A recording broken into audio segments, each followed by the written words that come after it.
In this video, we're going to talk about bloodborne pathogens. So the objective is for you to learn about bloodborne pathogens, the health effects that can occur, what to do when how we can be exposed, and what to do when you are exposed. And then we're going to describe the methods too for controlling exposures to bloodborne pathogens.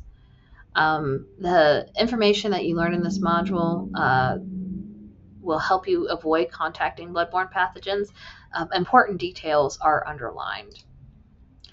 So the definition of bloodborne pathogen is a microorganism in the human blood that can lead to diseases like HBV, HCV, HIV, Ebola, and Zika. Those are just some examples. Hepatitis B or HBV, there are over 12 million of Americans affected. That is 1 in 20. It's a silent infection, so symptoms include jaundice, fatigue, abdominal pain, loss of appetite, nausea, vomiting, chronic liver disease, liver cancer, and death. So you'd be infected with hepatitis B and not even know it. Hepatitis B can survive for at least 1 week in dried blood. Up to 40,000 people in the U.S. will become newly infected each year, and there is a vaccine for hepatitis B if taken immediately. It is very effective at preventing the virus. So, like I said, this is why part of the reason we don't clean up blood spills is because it has to be cleaned with proper chemicals in order to kill any viruses in it. Hepatitis C is the most common chronic bloodborne infection in the U.S. Symptoms include jaundice, fatigue, abdominal pain, loss of appetite, intermittent nausea, and vomiting, and can also lead to chronic liver disease and death. So it's very similar to hepatitis B in that sense. HIV is the virus that leads to AIDS. It affects the body's immune system.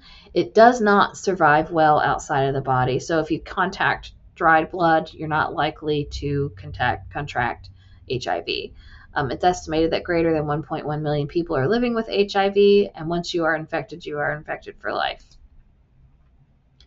Bloodborne pathogens can cause illness or death. Symptoms from some pathogens are immediate, and some may be hidden for years. Illnesses caused by pathogens can include liver failure, cancer, blisters and sores, flu-like symptoms, and kidney failure. So we want to understand how we can be exposed to bloodborne pathogens in the workplace. So your primary contamination source is going to be blood. And then you have other potentially infectious materials, also known as OPIM, like human body fluids, any unfixed tissue or organ from a human, cultures of human fluids, or experimental animal blood tissues and organs.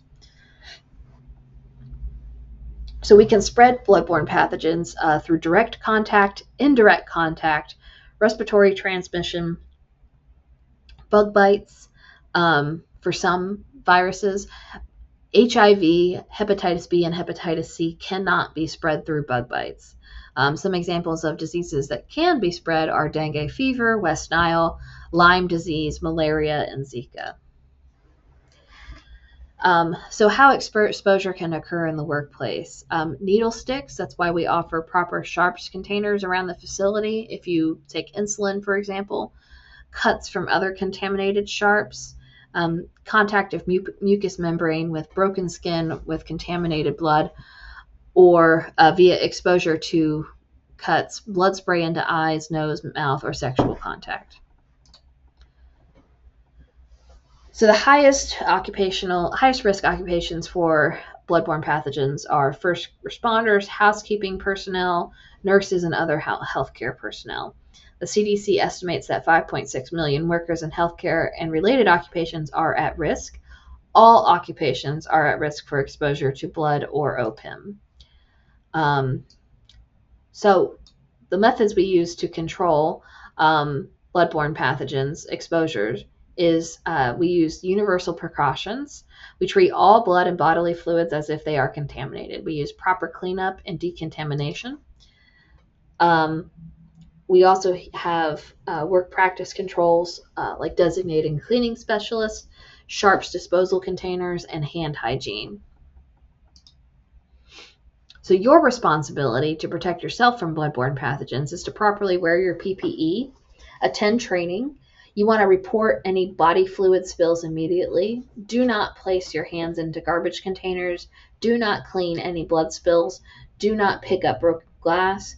Do not use knives or box cutters on our site. Spherion employees are not allowed to have any kind of knife that is not the approved fish knife that we hand out. So you are not allowed to have box cutters. Celanese employees can have box cutters. We are not. First aid to coworkers may only be provided by healthcare professionals. So if someone were to cut themselves, you could pass them bandages and that sort of thing, paper towels, but you should not be applying any pressure to the wound. You should be contacting a healthcare professional. We do not want to turn one incident into two by having you exposed to a bloodborne pathogen. We offer the hepatitis B vaccination to potentially exposed employees. So if you are exposed to blood, we'll get you vaccinated. Also, we have certain personnel that deal with, like our housekeeping personnel that deal with trash cans and waste in the bathroom, and they are also provided the hepatitis B vaccine.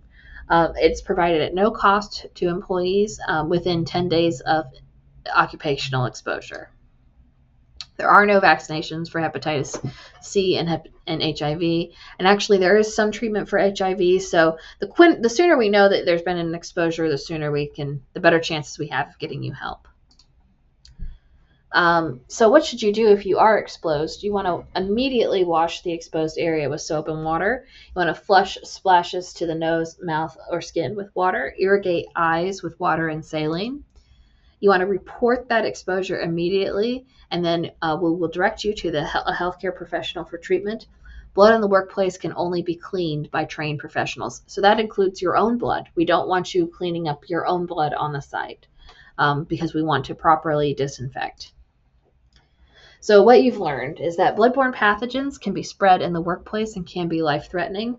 Precautions must be taken to prevent the transmission, like avoiding sharp objects, wearing PPE, cordoning off contaminated areas.